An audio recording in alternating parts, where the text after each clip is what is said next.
ये कहानी है माया की, जो आज से करीब 40 साल पीछे वाले समय में हमें जाने को मजबूर करती है। माया बचपन से ही बहुत ही साहसी और निडर लड़की थी।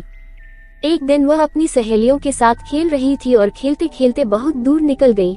आते वक्त रास्ते में अंधेरा हो गया। उसकी सहेलियों के घर उसके घर से पहले ही थे। वो अभी 14 वर्ष की ही थी। जो भी उसे देखता वो यही कहता कि अभी तो ये कितनी छोटी है, फिर भी इतनी साहसी है। वो अपने माता पिता की इकलौती संतान होने के कारण बहुत ही लाड प्यार से पली बड़ी थी। उसके माता पिता उसे अपनी जान से भी ज्यादा प्यार करते थे। तो उसकी सहेलियां अपने अपने घर चली गई। अब माया रास्ते में एकदम अकेले चली जा रही थी। चारों तरफ सन्नाटा फैला हुआ था। माया दबे पांव चले जा रही थी कि अचानक उसने किसी के रोने की आवाज सुनी। माया रुकी और उसने इधर उधर नजर घुमा के देखा, लेकिन उसे वहाँ कोई दिखाई नहीं दिया। वो फिर से अपने रास्ते पर तेजी से आगे की तरफ बढ़ने लगी। माया अपनी मंजिल की ओर बढ़े जा रही थी कि फिर से उसने किसी के रोने की आवाज सुनी। इस बार उसे कोई दिखा जो सफेद कपड़ों में था, जो रास्ते से थोड़ा हटकर झाड़ियों के पास बैठा हुआ था और जोर जोर से रो रहा था, मानो उसे कितना दर्द हो रहा हो। माया ने सोचा, कोई बूढ़ा व्यक्ति है जिसको मेरी मदद की जरूरत है।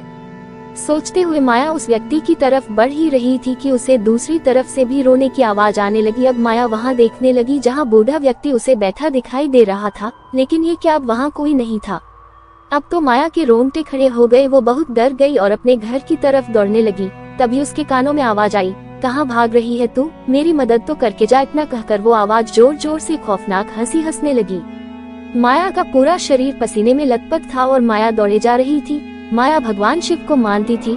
वह रोज मंदिर जाती और शिवरात्रि पर्व जब भी आता वो उपवास रखती। लेकिन माया भागते भागते शिव जी को यही बात कह रही थी कि मैंने आपसे कभी कुछ नहीं मांगा, लेकिन आज मुझे आपकी जरूरत है। मुझे घर जाकर मेरे माता पिता से मिलना है। कहते हुए रास्ते में ही बेहोश होकर गिर गई। सुबह उसकी आंख खुली तो वो अपने घर पर अपने माता पिता के पास थी। होश में आने पर माया ने बताया, माँ रात तो मेरे साथ बहुत ही अजीब बात हुई। और रात की सारी बात माया ने माँ को बताए और पूछा, मुझे यहाँ कौन लाया माँ? तो माँ ने बताया कि एक सज्जन जिनकी लंबी दाढ़ी और लंबे लंबे केश थे, वही तुम्हें यहाँ छोड़कर गए। जब वो सज्जन तुम्हें घर लाए उस वक्त तुम बेहोश थी। उन्होंने बताया कि मैंने बच्ची के चीखने की आवाज सुनी थी। जब मैं बच्ची के पास पहुँचा तो देखा ये बेहोश थी।